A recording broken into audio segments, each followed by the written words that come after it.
Apocalipse, capítulo 2, versículos 1 a 7. Diz assim: Escreve ao anjo da igreja de Éfeso: Isto diz aquele que tem na sua destra as 7 estrelas, que anda no meio dos 7 castiçais de ouro. Conheço as tuas obras, e o teu trabalho, e a tua paciência, e que não podes sofrer os maus. E pusestes à prova os que dizem ser apóstolos, e o não são. E tu os achaste mentirosos. E sofreste e tens paciência, e trabalhaste pelo meu nome, e não te cansaste. Tenho, porém, contra ti que deixaste o teu primeiro amor. Lembra-te, pois, de onde caíste, e arrepende-te, e pratica as primeiras obras. Quando não, brevemente a ti virei, e tirarei do seu lugar o teu castiçal, se não te arrependeres. Tens, porém, isto, que odeias as obras dos nicolaítas, as quais eu também odeio. Quem tem ouvidos, ouça o que o Espírito diz às igrejas. Ao que vencer, dar-lhe-ei a comer da árvore da vida, que está no meio do paraíso de Deus. Nós vimos na semana passada, a conclusão do capítulo 1, que o Senhor Jesus Cristo, ele se apresenta de uma forma tremenda aqui, e a forma com que ele se apresenta, uma dessas formas, ela é relembrada aqui no versículo 1. Jesus, ele é aquele que tem na sua destra as 7 estrelas, e ele é aquele que está no meio dos 7 castiçais, os castiçais de ouro. As 7 estrelas, nós chegamos a compreender que são os anjos das igrejas. E nós chegamos a compreender também que, provavelmente, o mais certo de que quando ele fala desses anjos, ele está se referindo aos líderes das igrejas, e não simplesmente anjos com asas, porque tem algumas repreensões aqui que não cabem a anjos, né? Poderiam caber aos demônios, mas anjos não. Então nós chegamos a entender também que se nós atentássemos para esse pensamento de que fosse anjos de verdade, nós teríamos que adotar a ideia de que existem anjos da guarda, coisa que a Bíblia não ensina. A Bíblia fala, até depois o irmão veio falar comigo, sobre isso, falou: olha, provavelmente muitas pessoas acreditam nisso porque a palavra de Deus diz que o anjo do Senhor acampa ao redor daqueles que o temem. Realmente, nós temos os anjos, eles ministram ao nosso favor, diz a Bíblia, e eles acampam ao nosso redor, o anjo do Senhor, ao redor daqueles que temem ao Senhor. Mas a palavra de Deus, ela não diz que cada pessoa tem o seu anjinho da guarda que te guarda de tropeçar. Não existe essa ideia na palavra de Deus. Essa é uma ideia que veio de certo tempo para cá do catolicismo. Tá bom? Então a palavra de Deus não ensina isso. Então o mais provável aqui então é que está se referindo aos líderes das igrejas, porque a palavra anjo, ela significa também mensageiro, ou representante. Então aqui, ao que dá a entender em todo o contexto, é que está sendo dirigida essa carta, e como as outras 6, ao anjo da igreja, ao líder da igreja, e nesse caso aqui a igreja de Éfeso. Historiadores dividiram a história do mundo, como quando nós estudamos a história lá na escola. Nós vimos, por exemplo, o mundo antigo, o período medieval e etc. Todos nós que estudamos e passamos pelo colegial, nós estudamos sobre isso. Da mesma forma, existem historiadores, teólogos que acreditam que estas cartas aqui, elas também classificam períodos na história da igreja de Cristo. Então eles defendem a ideia de que estas igrejas representam um período da história do cristianismo, desde o início da igreja até o arrebatamento. Então existem aqueles que defendem essa ideia, por causa das características que tem aqui. Então, seguindo essa linha de pensamento, a igreja de Éfeso então estaria representando a primeira igreja, a igreja do primeiro século. A igreja do período apostólico, o início da igreja, que foi a época mais promissora, a época em que a pregação do evangelho estava no seu auge, a conversão, pessoas se convertendo, a igreja crescendo, mas também foi uma época de martírio e perseguições, como nós chegamos a ver, né, como no caso de João, por exemplo, o escritor aqui. Né? Então, para nós podermos entender algumas coisas aqui, irmãos, a título de curiosidade, algumas coisas aqui que nós podemos notar. Nós vimos, né, que ali então que se eu estou te tampando, então por favor, vira a cabecinha ou muda de lugar, tá? Tive que colocar mais baixo ali para poder aparecer melhor aqui. Mas nós vimos então que aquele é o mapa da Ásia Menor. Né? Então aquela ali é o lugar onde, né, se concentrava a igreja. Agora essa partezinha aqui, né, então aqui hoje é a Turquia, né? Então essa partezinha daqui, nós vamos dar um zoom nela e ali está essa mesma parte aproximada. Então nessa parte aproximada nós temos ali então a ilha de Pátimos, que é de onde João escreveu a carta, e nós temos Éfeso, né, que é o destino para essa primeira carta aqui. Éfeso era uma cidade rica. Isso aqui é interessante nós sabemos, para a gente poder saber um pouco melhor por que escreveu certas coisas. Então Éfeso era uma cidade rica, você nota lá no mapa que ficava perto do mar. Era um lugar de desembarque de viajantes e mercadorias. Por isso também era uma cidade muito famosa, porém imoral, mas era uma cidade muito importante para Roma. Muito importante. Tanto é que o imperador, na época, ele construiu um templo para si mesmo nessa cidade, proclamando adoração para si. E nós vimos isso no caso de Domiciano, que foi o imperador que enviou João para Pátimos. Então ele, como nós vimos, ele foi o que declarou para si o título de Senhor e Deus. Então ele se autoproclamou Deus e ele exigia adoração. Né? Então a cidade era um dos principais centros de adoração da época. Naquela cidade de Éfeso estava o templo de Ártemis. Para quem estuda aí a história antiga, né, gregos e tudo mais, então o templo da deusa Ártemis, ou conhecida como Diana dos Efésios. Então Ártemis era o nome dado, né, entre os gregos, aí já para os romanos ela era chamada de Diana. Tanto é que quando você lê lá em Atos capítulo 18, você vê ali, quando Paulo chegou na cidade, né, como é que começou tudo aquilo, e aí então nós vemos ali que houve um alvoroço, e aí pessoas começaram a gritar, né, grande é a Diana dos Efésios, está lá em Atos 18. Então você vê ali o começo, né, de todo aquele trabalho lá naquela cidade, o começo daquela igreja. Você vê que, apesar de tudo isso, o apóstolo Paulo, ele chega lá e causou um reboliço muito grande. Eu te encorajo a ler Atos capítulo 18 em casa, 18 e 19. Então aí, o apóstolo Paulo chega lá naquela cidade e começa a fazer um reboliço muito grande, porque era um centro de adoração, e aí pessoas começaram a se converter.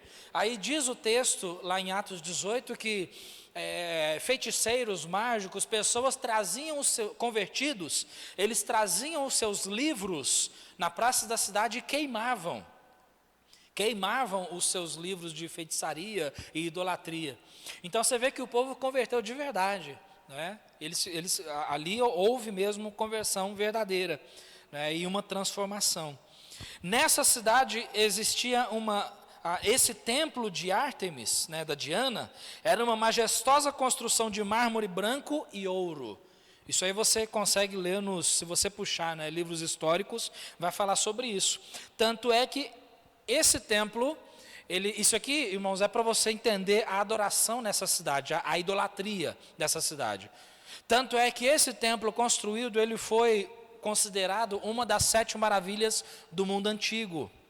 A título de curiosidade, né, as 7 maravilhas do mundo antigo, então, nós vemos ali que são incluídas as pirâmides de Gizé, os jardins suspensos da Babilônia, estátua de Zeus em Olímpia, o templo de Ártemis em Éfeso, aí nós temos o mausoléu, né, daquele homem lá, Colosso de Rhodes e o Farol de Alexandria. Então, tudo isso aqui, você pesquisando, você consegue ver, né, as ruínas hoje, o que sobrou desses locais. Tá? E, falando a respeito da cidade de Éfeso, a cidade era tão importante que ela tinha um anfiteatro, onde aconteciam jogos e tantas outras coisas, que inclusive também era onde cristãos foram perseguidos, né, foram colocados. Ali então nós temos ali o anfiteatro hoje, tá, as ruínas, o que sobrou. Esse é o anfiteatro de Éfeso. Se você puxar na internet, você vai ver fotos da ruína. Então você vê a quantidade de pessoas, né, que cabem naquele lugar. Tem uma vista aérea aqui. Tudo isso aqui é foto atual. Tá? Se você tiver a oportunidade de viajar para a Turquia, eu não sei se tem, eu creio que eu não vou ter, mas você vai poder visitar esses locais aqui. Então, tudo isso aqui são pontos turísticos hoje. Tá? Então, você vê a majestade, né, do negócio. O negócio era grande. Então, eles faziam eventos ali para muita gente. E, falando a respeito do templo, essa aqui é a ruína do templo da Diana, né, Ártemis. Essa aqui é a ruína do templo. Então, esse templo aqui ele era gigantesco. Gigantesco. Tanto é que tem um famoso templo, né, de, não sei quantos já ouviram falar, o templo chama Panteão, né, que ele foi o templo construído para a deusa Atena, né, bem famosa lá entre os gregos. Esse templo aqui, diz a história que ele é 8 vezes maior. Então, o lugar era... Irmãos, o lugar era tão assim, absurdamente idólatra, que lá naquela cidade, o culto feito a Ártemis, ele era muito praticado, porque ele era feito através de relações físicas íntimas. Então, ali, pessoas chegavam na cidade, né, homens chegavam lá, contratavam uma sacerdotisa, né, pagavam ela, e aí eles tinham um relacionamento íntimo em adoração a Ártemis. E da mesma forma, né, mulheres pagavam, né, sacerdotes para poder ter relações físicas e em adoração à deusa. Então, o negócio era livre, era muito livre, e rolava dinheiro nisso. Então, com tudo isso, a gente consegue entender um pouquinho, né, o que Paulo enfrentou quando ele chegou na cidade. Porque quando ele chegou na cidade, houve um rebuliço muito grande. Então, Paulo, diretamente, ele atrapalhou, né, a economia da cidade de Éfeso. Então, tanto é que o pessoal lá fez um alvoroço por causa disso. Olha, esse homem aí está atrapalhando a nossa cidade, o que nós vamos fazer? Então, você lê lá em Atos 18, você vai ver tudo isso aí, tá bom? Então, isso é algo interessante, né, nós olharmos tudo isso por causa das coisas que são escritas nesses versículos que nós vimos. Nesses versículos. Fazendo algumas divisões aqui para nós podermos compreender melhor essa carta, nós vemos aqui, então, como Cristo se revela. Então, no versículo 1, nós vimos aqui, ao anjo da igreja de Éfeso, escreve, né? Isto diz aquele que tem na sua destra as 7 estrelas, que anda no meio dos 7 castiçais de ouro. Quando a Bíblia fala sobre destra, ela está falando sobre poder. Poder. Por exemplo, tem salmos que falam, a tua destra me sustenta, né, e tudo mais. Poder. Então, destra significa poder. Então, ele diz aqui que ele tem na sua destra as 7 estrelas. Então, nas mãos de Cristo, as 7 estrelas, né, que são os 7 líderes da igreja, eles estão nas mãos de Jesus Cristo. Os líderes verdadeiros, que pregam a verdade. Então, eles estão nas mãos de Jesus Cristo. E se Jesus Cristo tem os líderes da igreja nas suas mãos, então isso significa que, como ele tem os representantes da igreja, ele tem as igrejas na sua mão. Irmãos, isso é importante nós entendemos, porque essa igreja não é nossa, essa igreja é de Cristo. Então, qualquer pessoa que chega a fazer dano a essa igreja aqui, ele está fazendo dano à igreja de Cristo, à obra de Cristo. Então, não cabe a nós, né, nos vingarmos de pessoas assim. Jesus, ele não perde o controle. Então, Jesus, ele tem a igreja na sua mão. Tanto é que ele diz que anda no meio dos 7 castiçais. Ele está andando no meio dos 7 castiçais, no meio das igrejas. Esses 7 castiçais aqui nós entendemos que são as igrejas. Castiçais ou candelabros, né, que representa luz. Luz. Tá bom? Então é assim que Cristo se revela. Para cada igreja que nós vamos ver uma forma diferente de Jesus Cristo se revelar. E para essa igreja, ele se revela dessa forma, relembrando aquilo que ele já havia falado no capítulo 1. Tá bom? Então, outro ponto que nós podemos dividir aqui é elogios à igreja. Todas essas igrejas que nós temos aqui, então, nós temos, dentre essas igrejas, nós temos aquelas que o Senhor elogia. Embora nós temos uma que não tem elogio, né? Se você olhar a igreja, a última igreja, a igreja de Laodiceia, não tem elogio para ela, só repreensão. Então, para essa igreja aqui, tem elogios. No versículo 2 ele disse: conheço as tuas obras, e o teu trabalho, e a tua paciência, e que não podes sofrer os maus. Ele fala: conheço as tuas obras, o teu trabalho, a tua paciência. Então aqui, irmãos, nós entendemos que, deixa eu voltar aqui. Nós entendemos aqui que ele fala aqui a respeito de perseverança. Eu conheço as tuas obras, a sua paciência. Essa palavra paciência aqui é aquela mesma palavra que é utilizada quando fala que a tribulação produz paciência. Então, conheço as tuas obras. Jesus está dizendo aqui que ele é conhecedor, né, de todas as coisas que estavam passando, que aquela igreja estava passando. E isso é um consolo para nós, porque ele conhece todas as coisas. E ele era conhecedor intimamente daquela igreja. Por isso ele disse então: João, escreve uma carta para a igreja de Éfeso e escreve assim: olha, eu conheço vocês, eu sei. Isso traz uma grande responsabilidade, irmãos. Não somente para o lado negativo, no sentido assim: eu sei o que vocês estão fazendo, presta atenção, eu estou vendo. É aquela musiquinha, né? Já viu? Cuidado, o olhinho que vê. Conhece esse corinho? O Salvador do céu está olhando para você. Cuidado, o olhinho que vê. É isso aí. Mas também para o lado positivo, no sentido de elogio. Conheço as tuas obras. Porque, irmãos, essa igreja passou por momentos difíceis. E estava passando, era uma época de perseguição. Mas Jesus fala assim: olha, continua, eu conheço as obras de vocês. Eu sei o seu trabalho, eu sei o que vocês andam fazendo, a forma com que vocês andam me servindo. Eu conheço, eu sei a tua paciência, a forma com que vocês são perseverantes. Eu sei, então continua, eu sei, eu estou vendo tudo.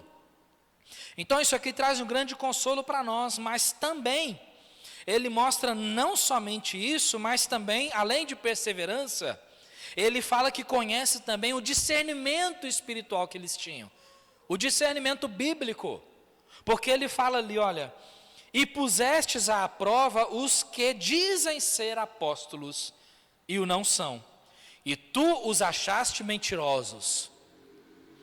Com isso aqui nós entendemos que era uma igreja que tinha doutrina, eles conheciam a Bíblia, eles tinham um bom conhecimento.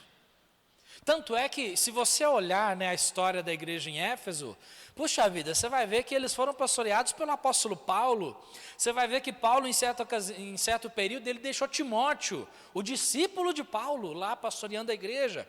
E aí, mais tarde, o próprio João aqui, quando você vê a história, João pastoreou essa igreja. João foi pastor dessa igreja, o escritor aqui. Ele foi pastor da igreja em Éfeso. Então, quer dizer, por falta de instrução, eles tinham os melhores. Então, era uma igreja que tinha doutrina, tinha ensinamento, e isso é muito importante, irmãos. É muito importante. Então, ele fala aqui a respeito daqueles que se dizem ser apóstolos, mas não são. Que é a mesma época que nós vivemos hoje. Está vendo como é que essas cartas aqui nós podemos fazer um paralelo com a nossa época de hoje? Apocalipse, irmãos, é muito atual. Então isso aqui é interessante, embora foi escrito aqui entre os anos 90, por ali, Você vê que hoje, né, 2000 anos quase, né, para cá, você vê que ela ainda é bem atual. Então serve perfeitamente para hoje. Se naquela época já tinha pessoas se dizendo ser apóstolos, puxa, o que nós vamos falar nos dias de hoje então? E deixa eu falar uma coisa, irmãos, pesquisa na Bíblia. Apóstolos, a Bíblia fala a respeito disso. Fala que uma das principais características dos apóstolos, uma das principais, é ter visto o Senhor Jesus Cristo após a ressurreição. Então, para ser um apóstolo, ele tinha que ter visto Jesus. É por isso que o apóstolo Paulo, ele fala, ele se considerava apóstolo, porque Paulo viu Jesus, depois de Jesus ter ressuscitado. Paulo viu Jesus, Jesus apareceu para ele. Então, por isso ele foi considerado apóstolo. Agora é complicado, né? Até aqui na cidade de Uberaba mesmo, eu faço parte de um grupo, né, só por causa da pandemia, onde eles colocam decretos e tudo mais que diz respeito a templos religiosos aqui em Uberaba. E aí tem uns 2 ou 3 ali que colocam o título de apóstolo. Inclusive tem um que está até candidatando a vereador, parece. Então quer dizer, puxa, a pessoa não tem Bíblia? Não olha o ensinamento na Bíblia? Tem padrões aqui para os apóstolos. Então apóstolos, a época do apostolado já foi, já era. João foi o último apóstolo vivo e acabou. Não teve mais. Mas infelizmente são coisas que pessoas desprezam, né? Então esse povo aqui, esses irmãos, eles tinham conhecimento bíblico. Tinham conhecimento. Então a Bíblia já tinha falado muito sobre isso, irmãos. Tanto é que a última carta que nós estudamos, que foi Judas, ele falou muito sobre esses enganadores. Aí nós temos 2 Timóteo capítulo 3. Timóteo foi instruído sobre esses enganadores.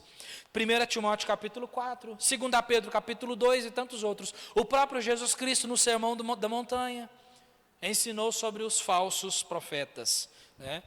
Mas esses irmãos aqui, eles conseguiram detectar. Opa, peraí, isso aí é um falso profeta.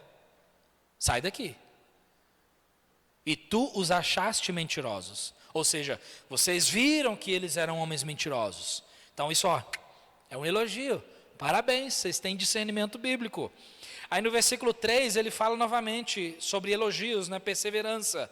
E sofreste, e tens paciência, e trabalhaste pelo meu nome e não te cansaste.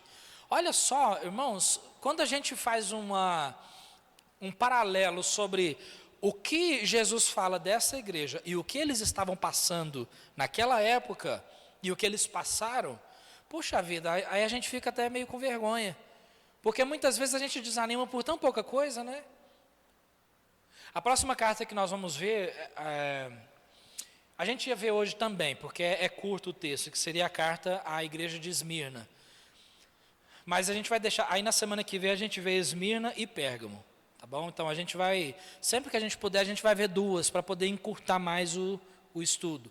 Mas na semana que vem nós vamos ver aqui sobre Esmirna, nós vamos ver aqui a respeito do bispo da igreja de Esmirna, Policarpo. O famoso Policarpo de Esmirna. Irmãos, quando a gente vê o jeito que o homem foi perseguido, o jeito que o homem foi preso e a forma com que ele foi morto, e o que Deus fez no momento da sua morte, nós vamos ver isso semana que vem. Você vai ver que, puxa vida, quem sou eu? Se tiver curiosidade, chega em casa e dá uma olhadinha lá. Digita lá, procura lá no Dr. Google, né? Policarpo de Esmirna. Você vai ver o que aconteceu com o homem, puxa vida. Aí eu me sinto envergonhado, porque muitas vezes nós desanimamos por tão pouca coisa, né? Então Jesus fala aqui, olha, sofrestes e tem paciência. Sofrestes e tem paciência. Então está aqui outro elogio para a igreja, né?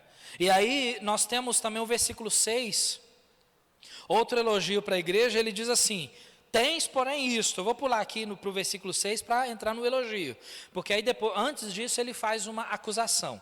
Mas depois ele faz outro elogio, ele diz, versículo 6, tens, porém, isto, que odeias as obras dos nicolaítas, as quais eu também odeio.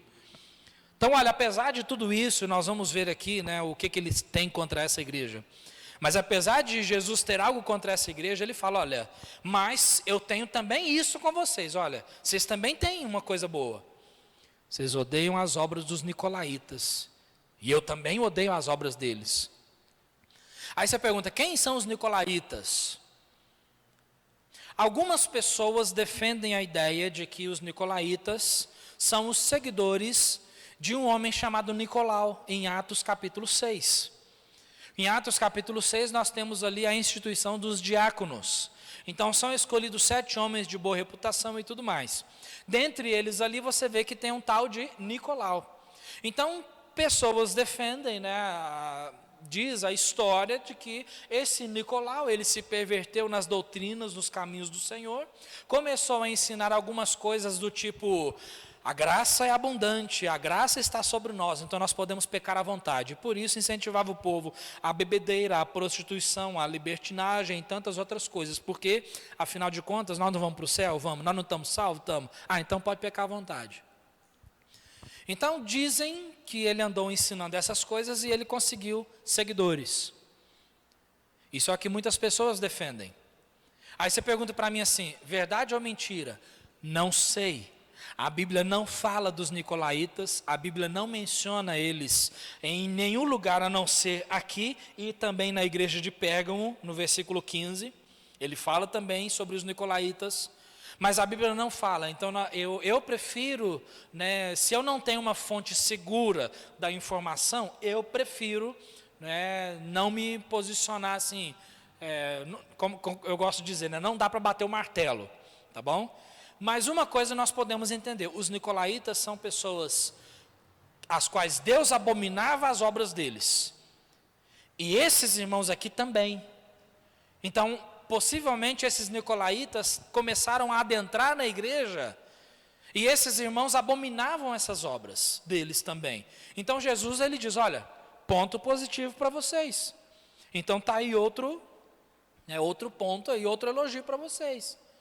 Tudo isso, irmãos, mostra para nós a importância de uma sã doutrina. Para a pessoa entender o que está acontecendo, entender, discernir uma boa pregação de uma pregação antibíblica. Porque hoje em dia, o número de falsos pregadores é enorme. Vocês viram essa última aí, que até hoje está repercutindo aí na mídia, sobre um tal homem que falou que a Bíblia tem que ser atualizada? Vocês viram isso? Tem acompanhado ou não? Não? Está na mídia, o pessoal está sempre colocando aí no Facebook, YouTube, um monte de gente, né? Resposta à pregação de Ed René Kivitz. Né, vamos dar nome aos bois, né? Paulo fez isso, não fez? Alexandre o Latueiro me causou males, Demas me desamparou, amando o presente século, né? Entende? Paulo fala, destes, afasta-te. Então esse tal de homem aí, esse tal de Ed René, ele diz que a Bíblia tem que ser atualizada. Pesquisa lá, você vai ver. A Bíblia tem que ser atualizada, porque a Bíblia foi escrita para aquele contexto lá atrás. Então, para nós hoje, eu não posso confiar no que a Bíblia fala hoje, porque ela foi escrita lá atrás. Tudo bem?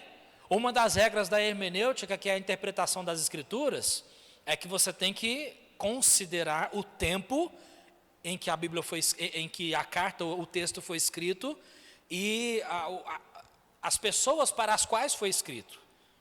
Mas nós fazemos aplicações para nós. Mas aí vem um cidadão e diz que a Bíblia não é confiável. Aí como é que faz então? Vou confiar em quem então? Vamos jogar a Bíblia fora. E nesse episódio ele estava falando sobre Filemão, né? Aí ele começa a falar ali de que não, porque a Bíblia, se nós fôssemos olhar ao pé da letra, então nós vamos ver ali que ele diz assim, que por causa de 2 ou 3 versículos, nós vamos ter que condenar os homossexuais ao inferno. Eles não estão condenados ao inferno? Por causa das suas obras? Por causa de pisar no sangue de Jesus Cristo e desprezar o Cordeiro de Deus? Aí vem um homem desse e fala isso. Aí ele fala, né, se a gente for entender literalmente, então a mulher tem que ser submissa ao homem. A mulher não tem que ser submissa ao homem? Aí quer dizer, se for olhar ao pé da letra, vai falar que o homem tem que reverenciar a mulher. O homem não tem que reverenciar a mulher? Ué, então eu não sei o que esse cara está querendo falar, gente. Se eu não posso confiar no que a Bíblia fala, eu vou confiar em quem então? Na palavra dele? Vai caçar uma mala de roupa para lavar, né? Ao invés de ficar falando asneira, poxa.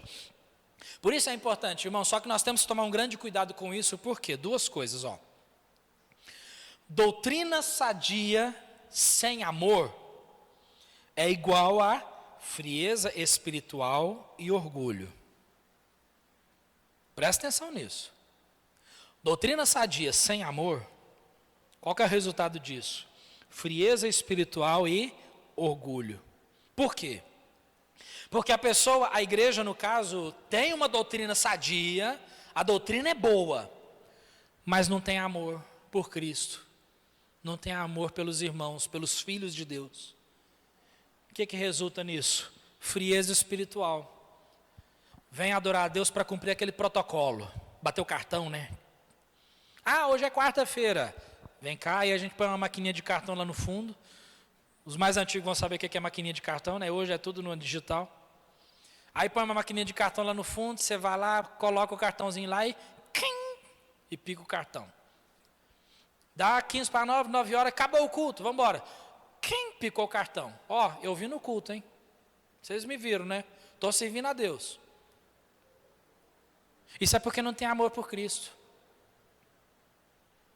Por outro lado, os irmãos entenderam bem essa frase? Se não entendeu, levanta a mão. Por outro lado, nós temos então o outro lado da moeda, que é aí já o amor sem uma doutrina sadia, ele resulta em libertinagem. Que é aquela famosa frase que muitas pessoas distorcem: o amor cobre a multidão de pecados, e cobre literalmente. Se tem um adúltero na igreja, não, mas nós temos que amar. Tem alguém se prostituindo? Não, nós temos que amar, temos que abraçar, temos que acolher. Certo? Tem que acolher, tem que amar e tem que abraçar. Mas tem que condenar, porque a Bíblia condena. A Bíblia condena. Então, por isso que tem que haver um equilíbrio ali, né?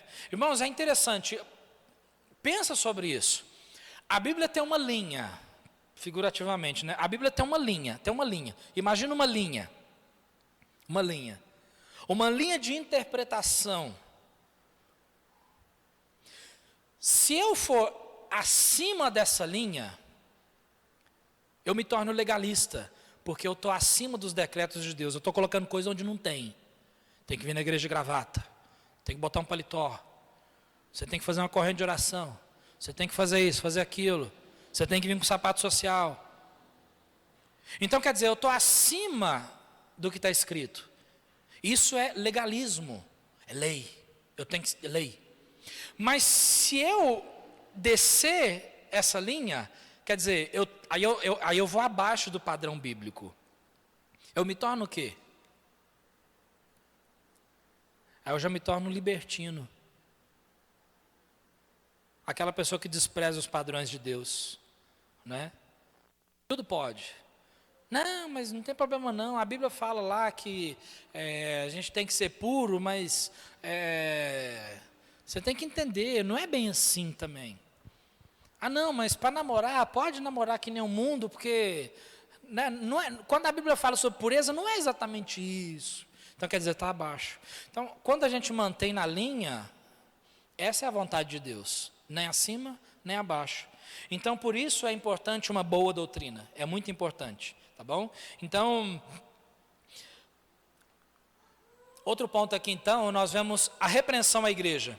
Falando sobre o amor então, né? Falando a respeito do amor. Uma boa doutrina sem amor, deixa eu botar aqui para você ver. Então, uma boa doutrina sem amor significa frieza espiritual e orgulho. Porque aí nós encontramos então a repreensão à igreja, no versículo 4. Tenho, porém, contra ti, que deixaste o teu primeiro amor. Essa é a repreensão. Tenho, porém, contra ti, que deixaste o teu primeiro amor. Essa é a queixa que Deus faz, que Cristo faz para essa igreja. Abandonaram o seu primeiro amor. Quando a Bíblia fala que primeiro, nós entendemos já quando que fala assim, numa fila de ordem, né? Então aquele é o primeiro. Aí vem o segundo, terceiro e quarto. Não é isso que está significando aqui. Essa palavra primeiro, ela significa lugar de importância. Lugar de importância. Então não o primeiro como primeiro, o segundo ou terceiro. Mas o que é mais importante. Então a palavra aqui significa principal, ou lugar de honra. O lugar mais importante. Então, ele diz ali, deixaste o teu primeiro amor. O primeiro amor não se refere à característica temporal, tipo, no sentido assim, a pessoa que eu amei primeiro. Não é? Que nem aquele filme, né, Meu Primeiro Amor. Já viu aquele filminho lá daqueles dois menininhos? Que se apaixona e tal, aí o menino morre, aí você chora no final, aí você chora e tal, aquela coisa, né? Então, por quê? Meu primeiro amor. Puxa, foi a primeira vez que experimentou amar e tal, como se criança tivesse essa capacidade de experimentar um amor verdadeiro, né? Nesse sentido, entende? A dois. Mas, não nesse sentido, quando fala primeiro amor. Não é de, puxa, a primeira pessoa que eu amei. Não, não. Quando fala primeiro amor, então está significando o mais importante. Onde eu concentro o meu amor. E essa é a queixa para essa igreja aqui. Então significa uma característica qualitativa, ou seja, na qualidade desse amor. Qual o lugar que ele ocupa na ordem de importância da vida do indivíduo. Primeiro amor quer dizer, Jesus ocupando a melhor posição, o lugar mais importante na minha vida. E era justamente isso que eles tinham abandonado. Vocês viram aqui que tiveram tantos elogios. Puxa vida, conheço as tuas obras, vocês são pacientes, trabalhadores, vocês conseguiram aí detectar os falsos apóstolos Só que em tudo isso, vocês deixaram o seu primeiro amor. Deixaram o seu primeiro amor. O amor mais importante, o amor a Cristo.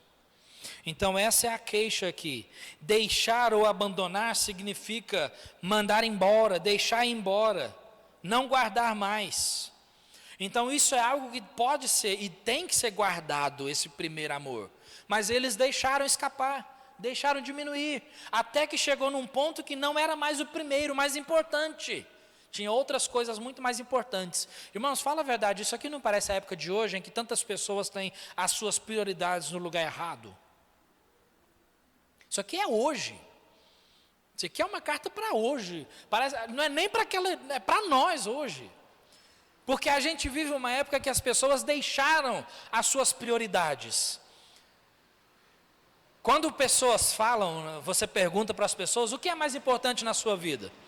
Aí as pessoas, normalmente, eles respondem, Deus é mais importante. Deus é mais importante para mim. Deus é tudo para mim. Nunca abandono meu Deus. Mas nas suas vidas, o que é mais importante? A carreira é mais importante, os estudos são mais importantes, família é mais importante, filhos são mais importantes, dinheiro é mais importante, bens são mais importantes. Para muitas pessoas é isso, com o seu modo de viver. Com o seu modo de viver. Então, infelizmente, essa era uma queixa que ele tinha contra eles. E a palavra de Deus, ela nos diz que isso haveria de acontecer, que é onde o próprio Cristo, ele disse, em Mateus 24:12, e por se multiplicar a iniquidade, o amor de muitos esfriará. O amor de muitos esfriará. A palavra de Deus, ela diz em Marcos 12:30, amarás, pois, ao Senhor teu Deus de todo o teu coração, e de toda a tua alma, e de todo o teu entendimento, e de todas as tuas forças. Este é o primeiro mandamento. Aí fica a pergunta, puxa vida, quantos de nós amamos realmente dessa forma? Vocês viram? Com todo o coração, com toda a alma, todo o entendimento, todas as forças. Como é que eu vou amar desse jeito? Mas é isso que ele pede de nós.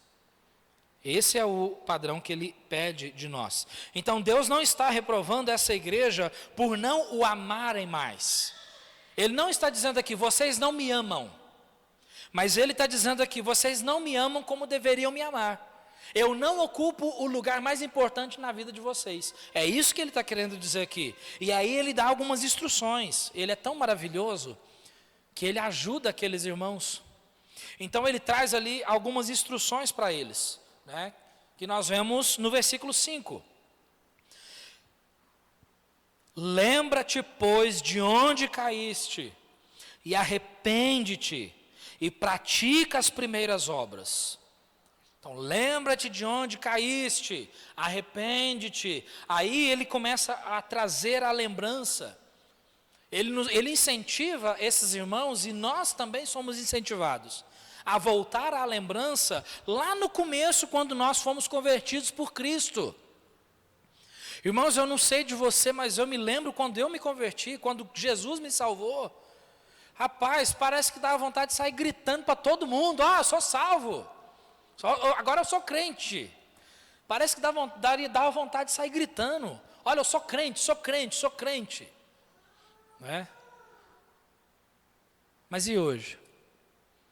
A maioria das pessoas se envergonham de falar que é crente. Naquela época, quando você e eu fomos salvos, parece que tinha vontade de sair gritando para todo mundo, sair falando. Aí eu queria que o meu pai fosse salvo. Meu pai não era salvo ainda. Eu queria que o meu pai fosse salvo, que minha mãe fosse salva, eu queria que o meu irmão fosse salvo, eu queria que os meus primos, eu queria que os meus tios, eu queria que todo mundo fosse salvo. Aí por causa disso, aí a gente sai falando, né? Fala de Jesus para um, fala para outro, fala para outro. E hoje? A gente tinha aquele amor pela palavra de Deus, querendo comer a Bíblia. E aí você lia aí de manhã, de tarde, de noite, no serviço, tinha uma folga, ia ler a Bíblia, ia aprendendo, ia fazendo estudo, aí faz discipulado. Aí eu não sei de você, né? Eu espero que sim. Aí alguém fez estudos com você, comigo, e aí a gente começa a aprender coisas sobre a Bíblia, e aí nós começamos a sugar tudo que, né, querendo mais e mais e mais. E hoje? Será que nós temos o mesmo fervor em ler a Bíblia hoje do que nós tínhamos quando a gente foi salvo? Oração. Será que nós temos o mesmo fervor na oração hoje quando nós tínhamos quando a gente foi salvo? Aquele prazer de falar com Deus e não simplesmente para cumprir um protocolo. Puxa vida, o dia passou e eu nem sequer falei com Deus. Ai, deixa eu falar agora, né? Então tipo assim, né? Vai lá e bate o cartão. Irmãos, é isso que está falando aqui. Então, fala a verdade, não são coisas que muitos de nós temos que resgatar? Esse primeiro amor, esse fervor do começo da conversão, a forma com que a gente trabalhava na igreja, queria trabalhar, queria servir. O que tem para fazer? Não, mas só tem, mas isso aqui, banheiro. Não, eu lavo banheiro, deixa eu lavar o banheiro. Aí hoje, né, o que tem para fazer? Olha, os banheiros, tem que tirar os lixos dos banheiros, porque já vai chegar ao culto. Não tem outra coisa para fazer, não? Lavar banheiro? Não, naquela época era alegria. Naquela época eu me lembro, irmãos, a gente tinha prazer de fazer mutirão na igreja para pintar, para lavar. Uma vez por ano, eu lembro. Uma vez por ano, né, para o final do ano, a gente lavava a igreja de cima e embaixo. Né, a igreja lá onde eu frequentava, então tinha uma parte lá em cima, depois tinha a parte do meio, aí tinha o salão e uma parte embaixo. Então aí lá, começando lá em cima, aí vinha jogando água em tudo ali, e era aquela festa. Hoje já é fardo. Por quê? Porque não, mas eu tenho os meus afazeres. Faz tempo que eu não olho no WhatsApp para saber, então vai ter um monte de mensagem lá que eu preciso responder. Eu preciso checar meus e-mails. Eu preciso fazer minhas coisas que estão atrasadas. Vamos fazer mutirão na igreja? Eu não posso, eu tenho muita coisa para fazer. Naquela época, olha, eu tenho muita coisa para fazer, mas eu vou desmarcar tudo para poder participar. Vamos fazer um dia aí para poder distribuir folheto. Hoje, não, mas o povo hoje não recebe folheto. Naquela época, ixi, rapaz, vamos embora. E terminando de entregar folheto, vamos passar na sorveteria? Vamos. Por que a gente não faz isso hoje mais? Porque muitos cristãos perderam o primeiro amor. Então ele fala, lembra-te. Começa a lembrar como é que era. E não é só lembrar, irmãos, porque nós não somos saudosistas. Sabe o que é saudosista? Saudosismo é aquele que fica lembrando só do passado. Já viu gente assim? Eu conheço crente assim. Tenho visto crentes assim nos dias de hoje.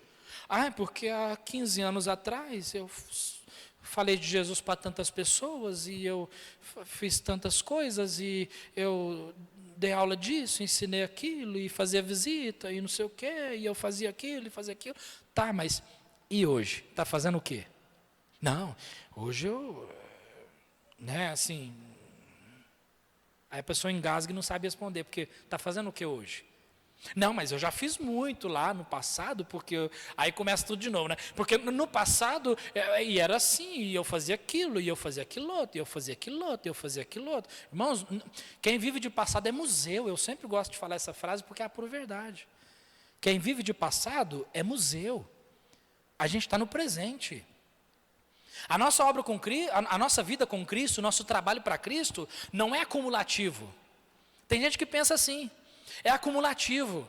Não, mas eu já preguei tantas vezes, eu já fiz tantas, falei de Jesus para tantas pessoas, ganhei tantas almas para Cristo. Tá bom, agora chega, eu acho que aquilo lá já deu, agora chega. Não, irmãos, não é acumulativo, não.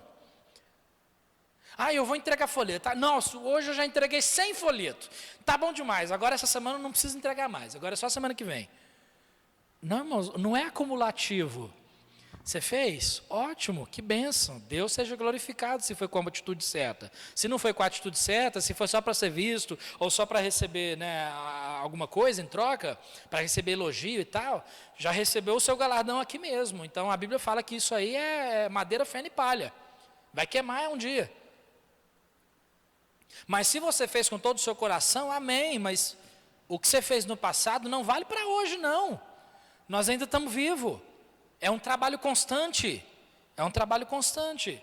Então ele fala, lembra-te de onde caíste. Então não é só lembrar o que você fez. E arrepende-te. Você tem que chegar a entender. Puxa vida, eu tinha muito mais fervor. Hoje eu não tenho. Aí você tem aquela boa conversa com Deus. O que está acontecendo, meu Deus? O Senhor conhece o meu coração. E o Espírito Santo, ele traz aquele arrependimento na sua vida. E aí, o próximo passo pratica as primeiras obras. Sabe aquelas primeiras obras lá que a gente já comentou aqui, que não precisa falar de novo? Volta a praticar. Lembra-te, arrependa-te e pratica. Não é só lembrar e arrepender, ou lembrar e ficar choramingando. Pratica. Volta a fazer de novo. Tinha fervor na oração? Volta a ter fervor. Pregava a palavra? Continua pregando, volta a pregar. Entregava o folheto? Volta a entregar. Lavava a igreja, participava de mutirão, lavava banheiro? Volta a lavar banheiro. Por quê? Pratica as primeiras obras. É isso que Jesus está instruindo esses irmãos aqui. Eu sempre estou olhando aqui, irmãos, para saber se a bateria aqui não está acabando, tá? Que eu uso um aparelhinho aqui para transformar o áudio aqui. Entende? Arrepende-te, pratica as primeiras obras. E aí Jesus fala. Ele traz um ensinamento importante aqui para eles. Ele diz assim, quando não, quer dizer, quando vocês menos esperam, brevemente a ti virei, e tirarei do seu lugar o teu castiçal, se não te arrependeres. Se você não voltar às primeiras obras, ao primeiro amor, eu vou tirar o seu castiçal. Não está falando de salvação. Cristão não perde salvação. Entenda, não está falando de salvação. Nós temos vida eterna. Se aqui estivesse falando de salvação, nós poderíamos dizer que a salvação depende das nossas obras. Estou fazendo obra, estou salvo. Parei de fazer obra, não estou mais salvo. Por quê? Abandonei a fé, parei de fazer obra. Não depende das nossas obras, depende da obra de Cristo. Que a Bíblia fala em Hebreus, que foi feito de uma vez, foi suficiente para a nossa salvação. Vida eterna, eterna. Guardados na mão de Deus, diz João capítulo 9, 10. Mas ele está falando aqui, ele diz tirar o seu lugar, tirar do lugar o seu castiçal. Castiçal. Ou candeeiro. Jesus é aquele que anda no meio dos 7 castiçais, dos 7 candeeiros. Castiçal quer dizer luz. Então ele está falando, olha, se você não voltar às primeiras obras, a sua luz vai parar de brilhar e você não tem mais utilidade. Você vai ficar ocupando espaço nesse mundo, não tem mais utilidade, vai parar de brilhar. Então Jesus ele traz aqui, né, um ensinamento importante aqui. Você vai parar de brilhar, eu vou tirar a tua luz, vou tirar o seu castiçal. E aí ele depois então ele diz, né, uma promessa para a igreja, finalizando aqui. A promessa que ele tem para eles é o versículo 7. Quem tem ouvidos, ouça o que o Espírito diz às igrejas. Ao que vencer, dar-lhe-ei a comer da árvore da vida, que está no meio do paraíso de Deus. Esse é outro versículo muito mal entendido. Pessoas usam esse versículo dizendo que o cristão perde a salvação também. Só que nós temos que entender, irmãos, a Bíblia ela se completa a si mesma, ela nunca se contradiz. Sempre que nós olhamos um versículo ou um texto na Bíblia que é meio duvidoso, nós temos que comparar ele com a Bíblia inteira, toda ela. A salvação é pela graça de Deus, portanto não se refere a perseverar e vencer para ser salvo. Mas no grego essa expressão aqui, ao que vencer, ela também pode ser traduzida como ao vencedor, ao vencedor. E aqui a interpretação aqui significa que a igreja de Cristo, ela sempre é vencedora. As portas do inferno nunca prevalecerão contra ela. Cristo é o cabeça da igreja e Cristo, ele é e sempre será vencedor. Vencedor é aquele que faz parte da igreja vencedora de Cristo. É aquele que venceu o domínio do pecado pela morte de Cristo e que faz parte da sua igreja. Para entendermos melhor isso, basta olhar o versículo 11. Ele diz também para a igreja de Esmirna: quem tem ouvidos, ouça o que o Espírito diz às igrejas. Ao que vencer também, não receberá o dano da segunda morte. Qual é o dano da segunda morte? Apocalipse capítulo 20, versículo 14. A morte e o inferno foram lançados no lago de fogo. Esta é a segunda morte. Então a segunda morte é o inferno. Nós somos salvos por Cristo. Então esse vencedor é aquele que serve a Cristo, é o servo de Cristo. E a árvore da vida, além disso, a árvore da vida é uma referência à vida eterna. Essa é uma árvore que está na Nova Jerusalém celestial, que nós vamos experimentar um dia.